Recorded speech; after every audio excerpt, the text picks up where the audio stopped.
Hello everyone, today we will look national health mission. अगर वो national health mission की बात करें तो जो ministry of health and family welfare है उन्होंने स्कीम्स लाए हैं, प्रोग्राम्स लाए हैं ताकि वो for the national health mission के लिए। ठीक है, अब अगर हम नेशनल हेल्थ मिशन ऐसे प्लान मतलब कि जो प्लान हुआ है उसके अकॉर्डिंग अगर हम लोग देखते हैं तो उसमें एक आता है नेशनल हेल्थ मिशन के अंदर दो चीज़ें आता है। एक आता है नेशनल रूरल हेल्थ मिशन और एक आता है national urban health mission, that is NRHM and NUHM। National health mission जो है that was approved in May 2013। National health mission 2013 में आया है और जो मेन प्रोग्राम कंपोनेंट होता है वो इंक्लूड करता है हेल्थ सिस्टम को रूरल और अर्बन एरिया में। उसके बाद RMNCH+A मतलब reproductive maternal neonatal child adolescence health programme. ठीक है, और इसके साथ और इसमें रूरल और अर्बन एरिया आ गया, RMNSCA+A आ गया, और क्या आता है और आता है newborn child adolescence and communicable control of communicable non communicable diseases के अंदर आता है। After that government of India ने बहुत सारे प्रोग्राम्स को, सीरीज ऑफ प्रोग्राम्स को लॉन्च किया है over the 2 decades to address किसके लिए, सिर्फ मदर और न्यूबॉर्न की हेल्थ के लिए। जो मेजर माइलस्टोन जो अभी तक डिस्कस्ड है जैसे कि child CSSM child survival and safe motherhood programme, RCH1 RCH2 national rural health mission, RMNCH+A strategy national health mission, India newborn action plan, उसके बाद Ayushman Bharat programme, midwifery initiative, और जो लेटेस्ट है उसमें RMN आ गया, NACH+N स्ट्रैटेजी। ठीक है, ये सब आगे है, कुछ हम लोग आगे देखेंगे भी। The first we are going to look that under जो NHM है नेशनल हेल्थ में मिशन है उसके अंदर जो इंटरवेंशंस लिया गया है करेंटली, उसमें हम लोग नेशनल हेल्थ मिशन के अंदर हम लोग ये इनिशिएटिव इंटेंसिव लिया गया कि हमें IMR को और MMR को हमें रिड्यूस करना है। ठीक है, ये हम लोग कैसे करेंगे, this we will be can done by promotion of institutional delivery through Janani Suraksha Yojana. हम लोग को क्या करना है, इंस्टीट्यूशनल डिलीवरी को प्रमोशन करना है, कैसे, थ्रू द जननी सुरक्षा योजना की हेल्प से। Capacity building of health care programme in the basic and obstructive care, मतलब हमें हेल्थ केयर प्रोवाइडर्स को बेसिक और कम्प्रीहेंसिव ऑब्स्ट्रक्टिव केयर में हमें कैपेसिटी बिल्डिंग करना है। हमें sub centre, primary health centre, community health centre, district hospital, हमें 24/7 basic and comprehensive obstructive care services देना है। क्या क्या, सब सेंटर्स में, प्राइमरी हेल्थ सेंटर्स में, कम्युनिटी हेल्थ सेंटर में, डिस्ट्रिक्ट हॉस्पिटल सेंटर्स में 24/7 basic and comprehensive obstructive care services देना है। After that this one is name based web enable करना है, हमें ट्रैकिंग ऑफ प्रेग्नेंट वोमेन ताकि हम लोग इंश्योर कर सकें, मतलब नेम बेस्ड मतलब कि नेम के अकॉर्डिंग हमें बेब इनेबल ट्रैकिंग करना है प्रेग्नेंट वुमेन को ताकि हम लोग एंटीनेटल केयर, इंटरनेटल केयर और पोस्ट नेटल केयर कर सके। हमें mother and child protection card बनाना है एक with the help of ministry of women and child development to monitor, ताकि हम लोग मदर्स और बच्चे और माँ का सर्विस डिलीवरी हम लोग इंश्योर कर सके। उसके लिए हमें मदर और चिल्ड्रन प्रोटेक्शन कार्ड बनाना है। हमें antenatal, intranatal and post natal care हमें इंक्लूड करना है, जिसमें कि आयरन और फोलिक एसिड सप्लीमेंटेशन देना है to the pregnant and lactating mother for prevention and treatment of anaemia. Basically जो मोस्टली डेथ होता है, जो मैटरनल डेथ होते हैं जो प्रेग्नेंट वुमेन में, वो एनीमिया के कारण होता है। इसलिए हमें एंटीनेटल पहले भी, इंटरनेटल भी, एंटीनेटल जो प्रेगनेंसी के बीच में, इंटरनेटल, पोस्ट नेटल, हमें सब टाइम हमें आयरन और फॉलिक एसिड का सप्लीमेंटेशन देना है। ऊपर उसके बाद जब लैक्टेटिंग मदर है जो कि प्रेगनेंसी के बाद भी हमें उसको आयरन और फॉलिक एसिड, आयरन देना है, फॉलिक एसिड भी देना होता है। Village health and nutritional day, हमें रूरल एरिया में विलेज हेल्थ और न्यूट्रिशन डे हमें वहाँ पे मतलब मनाना है ताकि हम आउटरीच कर सकें, ताकि हम लोग मैटरनल चाइल्ड हेल्थ सर्विसेज को बढ़ावा दे सकें। हमें हेल्थ और न्यूट्रिशन एजुकेशन देना है ताकि हम लोग मतलब कि हम लोग को ऐसा बोलना है कि आपको आयरन और फॉलिक रिच फूड और फूड प्रोडक्ट को हम लोग को लेना है, क्योंकि हमारे बॉडी में सिर्फ 10% एब्जॉर्प्शन होता है, तो हमें 40 मिलीग्राम से भी ज़्यादा हमें 40 to 60 mg हमें डेली डाइट से खाना मतलब कि रिक्वायरमेंट होती है आयरन और फॉलिक एसिड की। इसलिए हमें उन्हें बोलना है कि हमें फूड ऐसे लेना है जो कि इंक्रीज करे आयरन और फॉलिक एसिड एब्जॉर्प्शन को, मतलब प्रमोट करे आयरन एब्जॉर्प्शन को। जैसे हमें कैल्शियम 2 घंटे के बाद लेना होता है। ठीक है, इस तरह से हमें कुछ सिट्रिक एसिड, जैसे विटामिन C हमें खाना होता है उस तरह। उसके बाद जननी शिशु सुरक्षा कार्यक्रम, क्या जननी शिशु सुरक्षा कार्यक्रम, ताकि हम लोग जितने भी प्रेग्नेंट वुमेन हैं उन लोग को हमें पब्लिक हेल्थ इंस्टीट्यूशन में हमें डिलीवरी करवा सके, और जो कि बिल्कुल फ्री, कोई भी एक्सपेंस खर्चा ना हो डिलीवरी, इंक्लूडिंग C-सेक्शन भी करवा रहे हैं तब भी। ठीक है, हमें फ्री ड्रग्स होना चाहिए, diagnostics, blood, diet, free transport तक फ्रॉम होम टू इंस्टीट्यूशन। ठीक है। रेफरल एंड ड्रॉप मतलब कि लाना और ले जाना दोनों सिस्टम होना चाहिए। किसके अंदर आता है? जननी शिशु सुरक्षा कार्यक्रम, JSS के जननी शिशु सुरक्षा कार्यक्रम के अंदर। उसके बाद हमें फोकस करना जो लो परफॉर्मिंग डिस्ट्रिक्ट है 184 हाई प्रायोरिटी डिस्ट्रिक्ट को हमें प्रायोरिटाइज करना है reproductive maternal new born child health adolescence programme के लिए, ताकि हम मैटरनल और चाइल्ड हेल्थ आउटकम अच्छा आ सके। एम्फेसाइज करना है facility based new born care at different level, ताकि हम लोग बच्चे का मॉर्बिडिटी और मोर्टेलिटी को रिड्यूस कर सके।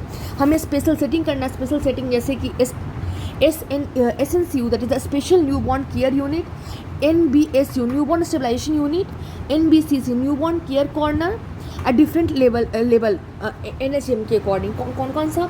SNCU that is the SNCU special new born care unit, NBSU new born stabilisation unit, NBCC new born care centre. ठीक है। उसके बाद हमें कैपेसिटी बिल्डिंग करना of health care provider, various trainings are being conducted under NHM, मतलब कि हम लोग अलग अलग ट्रेनिंग कंडक्ट करेंगे NHM के अंदर, ताकि हम लोग ट्रेन कर सके डॉक्टर्स को, नर्स को, ANMs को, ताकि हम लोग essential new born care provide कर सके। जिसको डॉक्टर्स को, नर्स को, ANMs को हम लोग स्पेशल ट्रेनिंग देते हैं, ताकि हम लोग स्पेशल इसेंशियल न्यूबॉर्न केयर कर सके, अर्ली डायग्नोसिस कर सके, management of common elements of children. ठीक है। क्या क्या कर सके हम लोग? इसेंशियल न्यूबॉर्न केयर कर सके, डायग्नोसिस कर सके, हम लोग कॉमन एलिमेंट्स ऑफ चिल्ड्रेन को ठीक मैनेजमेंट कर सके। और ये ट्रेनिंग जो है और ऑफ नवजात शिशु सुरक्षा कार्यक्रम क्या होते हैं? नवजात शिशु सुरक्षा कार्यक्रम होते हैं NSS की। Integrated management of neonatal and child illness IMNCI, facility based newborn care, infant and young child feeding practice. मतलब कि हमें हेल्थ केयर प्रोवाइडर को कैपेसिटी बिल्डिंग करना है, मतलब हम लोग नेशनल हेल्थ मिशन के अकॉर्डिंग हमें डॉक्टर्स को, नर्स को, ANMs को, हम लोग बच्चे को, न्यूबॉर्न को कैसे केयर करना है, अर्ली डायग्नोसिस कैसे, जो कॉमन प्रॉब्लम है उसको कैसे हम लोग को डायग्नोस करना है, उसके लिए हमें ट्रेनिंग देना होता है। ये ट्रेनिंग किसके अंदर आता है? और नवजात शिशु सुरक्षा कार्यक्रम क्या होता है? NSS के नवजात शिशु सुरक्षा कार्यक्रम। Integrated management of new natal and childhood illness IMNCI, facility based newborn care that is FBNC, infant and young child feeding practice. उसके बाद हमें इंडिया न्यूबॉर्न एक्शन प्लान के हैज़ बीन लॉन्च्ड, ताकि हम लोग न्यू नॉट क्या है that is the there is India newborn action plan आया जो कि लॉन्च किया गया, ताकि हम लोग न्यू नॉट के मोर्टेलिटी और स्टिल बर्थ को कम कर सके। उसके बाद न्यूअर इंटरवेंशन आया, ताकि हम लोग न्यूबॉर्न के मोर्टेलिटी को कम कर सके। न्यूअर इंटरवेंशन जैसे कि विटामिन के इंजेक्शन हमें देना है बर्थ में, एंटीनेटल कॉर्टिकोस्टेरॉइड दे रहा है ताकि फॉर प्रीटर्म लेबर, अगर प्रीटर्म लेबर हो रहा है तो एंटीनेटल कॉर्टिकोस्टेरॉइड्स हमें देना होता है।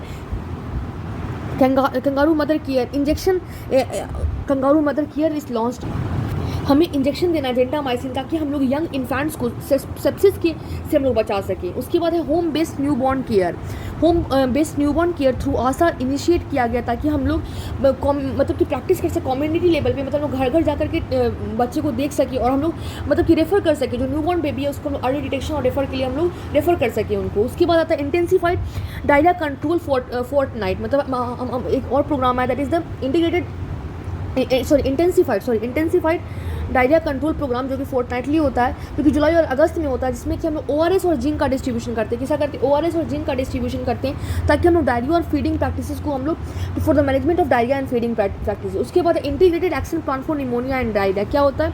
Integrated action plan for pneumonia and diarrhoea क्या है? Integrated action plan for pneumonia and diarrhoea, जो कि मेन 4 स्टेट्स में किया गया है, जिसमें कि हाईएस्ट इन्फेंट मोर्टेलिटी पाया गया है, जैसे MP, बिहार एंड राजस्थान। यहाँ पे क्या indicate programme for pneumonia and diarrhoea, that is for pneumonia and diarrhoea, UP, MP, Bihar and Rajasthan. हमें मैनेजमेंट करना है माल न्यूट्रिशन को। According to nutritional rehabilitation centre NRC has been establish for management of severe acute malnutrition in the children.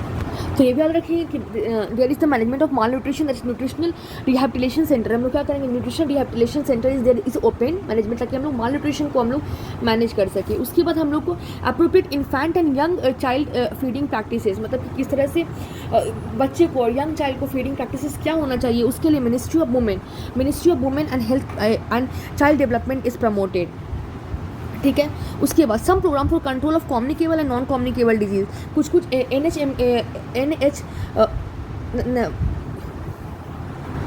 Communicable non communicable disease के लिए भी मोर programmes are launch किया गया है नेशनल हेल्थ मिशन के through.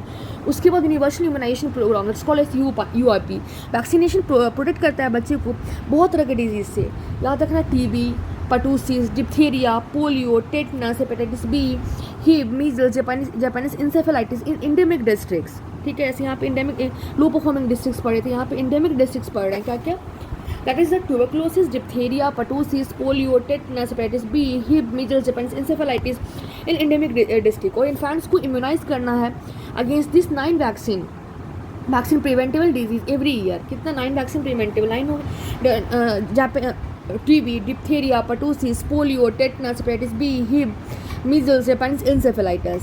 ठीक, government of India support करता है वैक्सीन प्रोग्राम को by supplying syringe, cold strain, ये सब तो वैक्सीनेशन में पढ़ना है। उसके बाद mission Indradhanush has been launched in 528 high focus district, ताकि हम लोग रीच कर सके 2.5 crore children who are either unvaccinated और पार्सली वैक्सीनेटेड। तो मिशन इंद्रधनुष लॉन्च किया गया है 528 हाई फोकस डिस्ट्रिक्ट में, ताकि हम लोग 2.4 करोड़ चिल्ड्रन तक हम लोग पहुँच सके जो कि अनवैक्सीनेटेड है या फिर पार्सली वैक्सीनेटेड हैं। ठीक है, पार्सली वैक्सीनेटेड हैं।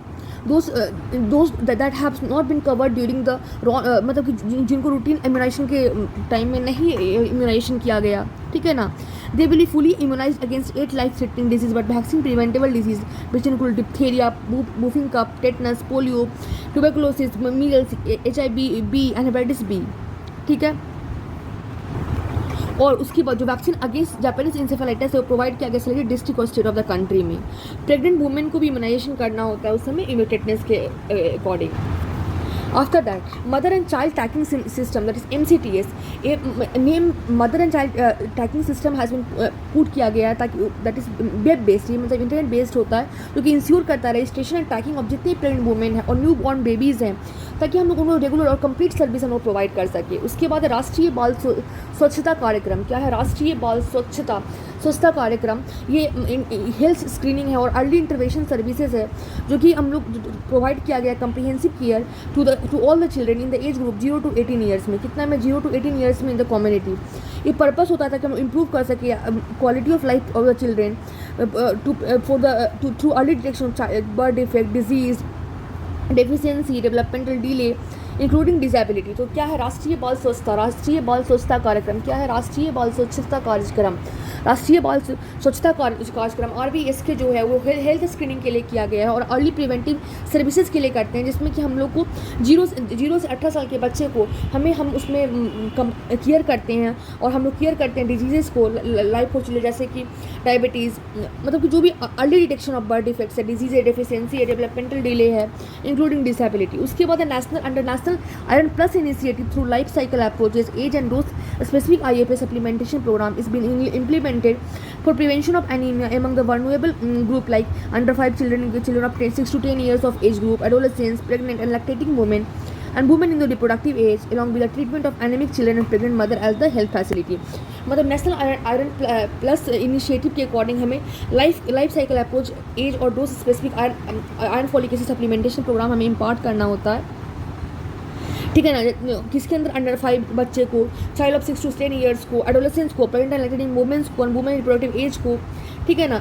और हम लोग इसमें ट्रीटमेंट भी करते हैं एनीमिक चिल्ड्रन को और प्रेग्नेंट मदर्स को at health facilities. comprehensive primary health care through Ayushman Bharat Health and Wellness Center launched in 2018. Ayushman Bharat worked as a pilgrimage to move from the मतलब कि primary health care centre को Ayushman Bharat health and welfare centre के according launch किया गया है 2018 में।